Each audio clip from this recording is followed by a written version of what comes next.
რიკოძე ზვავის ჩამოწოლის შედეგად არავინ დაშავებულა, დაზიანდა 4 ავტომობილი. საავტომობილო გზაზე მოძრაობა უკვე აღდგენილია. ინფორმაციას ამის შესახებ საავტომობილო გზების დეპარტამენტი ავრცელებს. უკვე რამდენიმე დღეა, რაც დასავლეთ საქართველოში დიდ თოვლობას ებრძვიან, დაზიანებულია საცხოვრებელი სახლები, საკომუნიკაციო ინფრასტრუქტურა, მოსახლეობის ნაწილი დახმარებას ითხოვს. საგანგებო რეჟიმში განაგრძობს მუშაობა საკოორდინაციო შტაბი. ვითარება რთულია. ამის შესახებ ოცნების პრემიერ-მინისტრმა ირაკლი კობახიძემ ჟურნალისტებს ოზურგეთში გუშინ საკოორდინაციო შტაბის ხდომის დასრულების შემდეგ განუცხადა. მისი თქმით, სოფლების ძალიან დიდი ნაწილი მოწყვეტილია გარესამყაროს და კომუნიკაცია ვერ მყარდება მნიშვნელოვან ნაწილთან.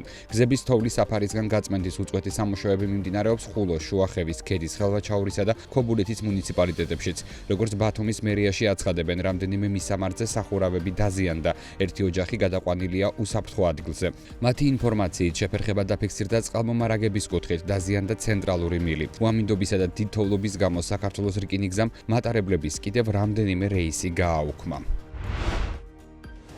საქართველოს მეხუთე პრეზიდენტი სალომე ზურაბიშვილის თქმით, შიდა რუსული რეჟიმი ვერ შეძრებს ქართველი ხალხის დამორჩილებას. ამის შესახებ მან რუსთაველის გამზირზე მიმდინარე აქციაზე სიტყვით გამოსვლისას განაცხადა. როგორც მან აღნიშნა, საზოგადოება ძალადობის მიუხედავად რუსთაველზე დგას, რათა კიდევ ერთი 25 თებერვალი არ განმეორდეს. საქართველოს მეხუთე პრეზიდენტის განცხადებით, დღესაც პროპაგანდა გვეუბნება, რომ თურმე რუსეთს მშვიდობა უნდა და თურმე ვიღაც ომის პარტიას უნდა ომი. ზურაბიშვილი ამბობს, რომ ბრძოლა გაზაფხულის ფაზაში გადადის და დარწმუნებულია, რომ ახალი არჩევნები დაინიშნება. თანაინვესტირების ფონდის ყოფილ გენერალურ დირექტორს გიორგი ბაჩიაშვილს აღკვეთის ღონისძიების სახით კიდევ ერთი, ამჯერად 50,000 ლარიანი გირაო შეეფარდა. ინტერპრეს ნიუსის ინფორმაციით, გადაწყვეტილება თბილისის საქალაქო სასამართლოს მოსამართლემ ლელა მარიდაშვილმა მიიღო, რომელიც მტკვარი ჰესის საქმეს ეხება. პროკურატურა ბრალდებულ გიორგი ბაჩიაშვილის მიმართ აღკვეთის ღონისძიების სახით 50,000 ლარიანი გირაოს გამოყენებას ითხოვდა. დაცვის მხარე კი აღკვეთის ღონისძიების გარეშე დატოვებას შუამდგომლობდა. ცნობისთვის, გიორგი ბაჩიაშვილს მტკვარი ჰესის საქმეზე ბრალი საქართველოს 2200 მეერთე მუხლის მეორე ნაწილი წარედგინა, რაც სპეციალური უფლებამოსილების მქონე პირის მიერ სამსახურებრივი მოვალეობის შეუსრულებლობას ან არაჯეროვნად შესრულებას გულისხმობს, რამაც მძიმე შედეგი გამოიწვია. წარდგენილი ბრალდება სასჯელის სახით და ზომად 2-დან 5 წლამდე თავისუფლების აღკვეთას ითვალისწინებს. ამერიკის შეერთებული შტატების პრეზიდენტის დონალდ ტრამპის განცხადებით, უკრაინის პრეზიდენტს ვოლოდიმირ ზელენსკის სურს პარასკევს ვაშინგტონში ჩავიდეს. ინფორმაციას როიტერსი ავრცელებს. რა თქმა უნდა, ჩემთვის მისაღებია თუ მას სურს ხელი მოაწეროს ჩემთან ერთად. მესმის, რომ ეს დიდი გარიგება ძალიან დიდი საქმეა. აღნიშნა ტრამპმა ჟურნალისტებთან საუბრისას.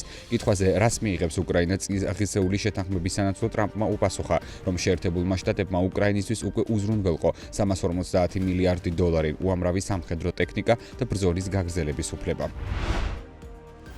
პოლონეთი უკრაინას სტარლინგის ტერმინალების მნიშვნელოვან პარტიას მიაწვდის. ამის შესახებ პოლონეთის ვიცე-პრემიერმა კრიშტოპ გავკოვსკიმ TVN24-ის ეთერში განაცხადა. მისი თქმით, საუბარია 5,000 ტერმინალზე, რომელიც უკრაინაში უახლოეს კვირებში და თვეებში ჩავა. მედიაში გავრცელებულ ინფორმაციასთან დაკავშირებით იმაზე, რომ შეერთებულმა შტატებმა შესაძლო უკრაინას სატელიტური ინტერნეტი გაუთიშოს, გავკოვსკიმ განაცხადა, რომ ვერ წარმოუდგენია რომელიმე ამერიკულმა კორპორაციამ ასეთი კონტრაქტები დაარღვიოს.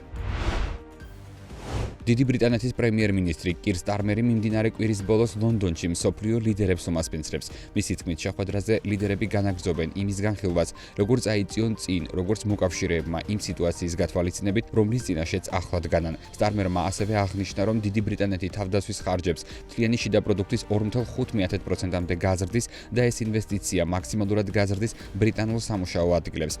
კონფლიქტი უკრაინაში ეხება უკრაინის სუვერენიტეტს, ეს ეხება უსაფრთხოებასა და თავდაცვას ევროპაში. ასევე ჩვენს უსაფრთხოებასა და თავდაცვას. მთავრობის პირველი მოვალეობაა უზრუნველყოს, რომ მისი მოქალაქეები იყვნენ დაცულნი. განაცხადა მან. კირ სტარმერის თქმით, ევროპულმა ქვეყნებმა, მათ შორის ბრიტანეთმა, მეტი უნდა გააკეთონ კოლექტიური თავდაცვისთვის. ამასთან, როგორც მან აღნიშნა, ბრიტანეთს არ უნდა მოუწიოს შეერთებულ შტატებსა და ევროპას შორის არჩევანის გაკეთება. ისრაელი და ჰამასი შეთანხმდნენ, რომ ჰამასი ისრაელს კიდევ 4 მძევლის ხედარს გადასცემს, ისრაელი კი 602 პალესტინელ პატიმარს გაათავისუფლებს. ინფორმაციას Times of Israel ავრცელებს. გამოცემის წყაროს ცნობით, მძევლების ხედრებს ეგვიპტის შუამავლობით ისრაელს დღეს გადასცემენ. შეგახსენებთ, ისრაელსა და ჰამას შორის მიღწეული ცეცხლის შეწყვეტის შეთანხმების პირველი ეტაპის ფარგლებში, რომელიც 2 მარტამდე გაგრძელდება, საერთო ჯამში 25 მძევალი უნდა გათავისუფლდეს და ისრაელს 8 მძევლის ხედარი უნდა გადასცენ.